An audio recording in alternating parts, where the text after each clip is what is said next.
Once upon a time, it doesn't seem very long ago, but I think it was very long ago, depending on your perspective, in a little town that was a little town in those days of Coeur d'Alene, Idaho, a small group of friends were curious about other ways of thinking, other kinds of spiritual practices, and they gathered together at Chris and Dwight's to explore spirituality together. I don't know how long that had gone on, a long time, good friends. And then one day, Venerable Thupten Chodron had been invited to one of the other Coeur d'Aleners, who didn't necessarily hang out with his group yet, to their home to spend some time. By then, I was also living in that town, and we said, let's invite Venerable Chodron to give a talk. I didn't know the town, I was brand new, and I met someone who said, you need to meet my friend Chris. So I called the friend Chris and said, and Susan knew Chris, I would like to, let's invite Venerable Thupten Chodron to speak in Coeur d'Alene. I don't know where to start. So Chris went to work with the whole team of people who had been meeting at their place, along with my friend Susan, to establish this situation where Venerable Chodron gave a talk at North Idaho College for the first time. That was in 2002, I believe. 2002. So the one thing I do know is publicity, and so it was well publicized, I will say that. And everybody else did everything else. And so we opened the doors to this lovely little 85-seat lecture hall on the side of the library, and people started to come. And more people came. And more people came. And more people came, and more people came. The seats started to fill up, and a college administrator was there saying, you can't do this. You have to shut them out. You have to stop it. And we said, no, we're not going to do that. Can we get into the library? So they had a key. They opened the library. All the guests poured into the library. Some sat on library chairs. Some sat on tables. Venerable Chodron may have sat on a table. Yes, Venerable Chodron sat on a table and gave the first Dharma talk that I know of, that we know of, by a Buddhist monastic in Coeur d'Alene, Idaho, for 125 plus people. After that wonderful event, she said, let's look for property around here. I looked at Susan and said, there are 4 Buddhists in this whole part of the country. I don't know how we will do this. But I was wrong, and we did. But the story goes on, and that from the time the property happened, actually soon, just a year later, 1 year later, Venerable Chodron was on this property, just a year and a few months, alone. And as Tracy will say, someone needed to feed the nun. And so Tracy, who's not here today, but was a part of this group, organized what had become the Coeur d'Alene Dharma Friends. We had begun to meet, especially after Venerable Chodron's talk, as I recall. That's when we said, oh, let's have a Dharma group.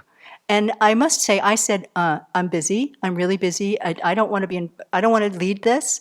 But Venerable Rabina actually came to me another time, and she said, you have to. Okay, so we started to meet at Chris and Dwight's as the Coeur d'Alene Dharma Friends. And the Coeur d'Alene Dharma Friends became the group who first fed the Abbey for a long, long time.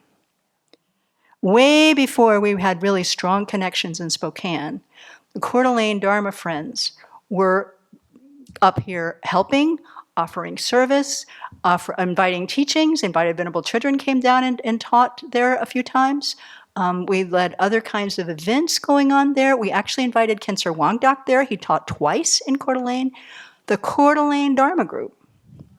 Lang Rinpoche also came to visit and had lunch at Chris and Dwight's studio with the Coeur d'Alene Dharma Friends. Panchanotra Rinpoche came to Coeur d'Alene? Anyway, okay, Panchanotra Rinpoche too. I don't remember that part. But anyway, this small group of people, which has grown over the years, Janet and Dave joined in, and now Tammy's joined in too. Dick is not here. Dick was one of the long-term feeders, and Dana is not with us today either. But this core group of people, I want our community to understand. I'm not going to cry. I want our community to understand that these people sitting right here over the last 20 some odd years have made sure that Sravasti Abbey exists, is fed, is flourished. Their practice continues. They still meet together to do their own practice together.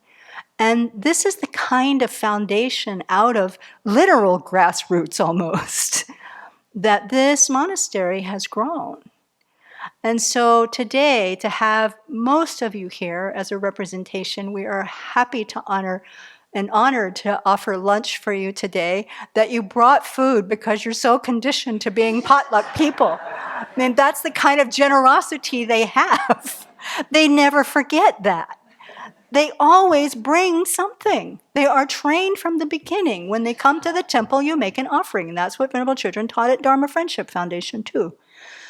So I'm speaking to this group here, and they're all crying now, too. I'm not going to cry. But it's a symbol, really, of the network now, where, I'm on top of the donor database. 1,500 people that we can count made offerings to the Abbey last year. I don't know how many more in envelopes without names on them, right? So from this little study group who met together in Coeur d'Alene, they were not really the mainstream Coeur d'Aleners, I want to say, but they were plugged in enough, right? But looking for something else, who helped create what has happened here and now is extended around the world. So it is with tremendous gratitude. I am not going to cry.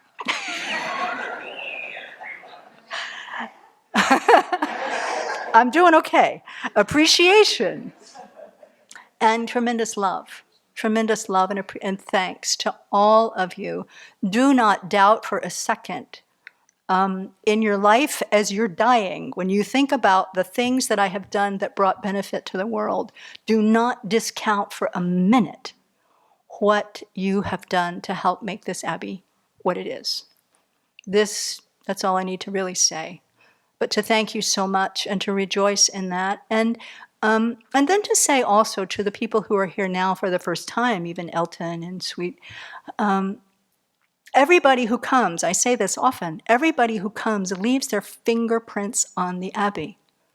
Everyone who comes here shapes it and makes a contribution in some way. And Venerable Children said from the get-go, this Abbey will be will be made from the karma of the people who come here. And we see how that continues to be so.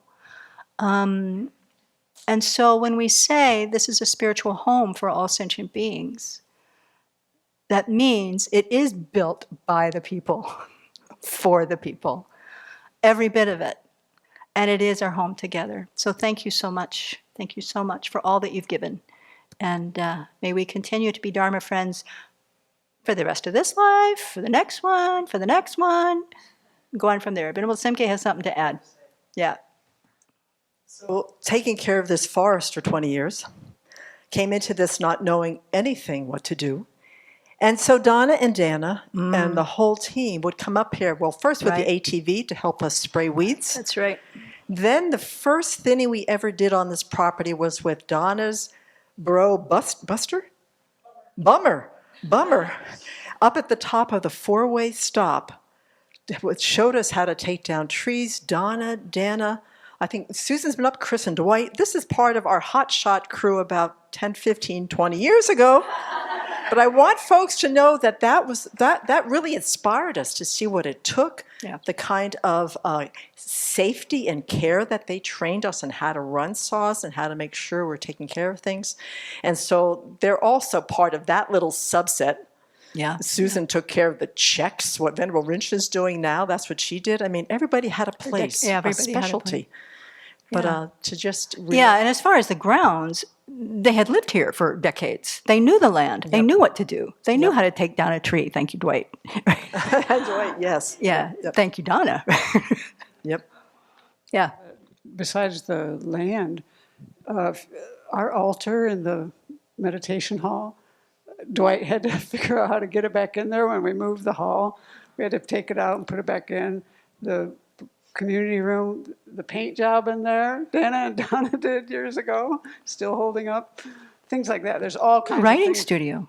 The writing studio. Oh, yeah. The writing studio is co-creation of everyone. But Yeah. anyway, but what I wanted to say really is that when you think of what you've done to help the Abbey, I want you to remember the ripple effect. So Yeah. many people come here. Yeah. Your assistance in the Abbey flourishing has rippled out to so many people. It's so obvious. We have people visiting all the time, and then people from afar and everything. So that's a really inestimable amount of merit and goodness that's come from your contributions. And then Dave, who's mowed the trails for so many years, is now teaching Venerable Deki, so passing it on to the next generation of someone who can carry it on. And Janet gives so much, so much in so many ways. So everyone here, everyone, it just keeps giving and giving and giving. And that's a beautiful practice. So thank you.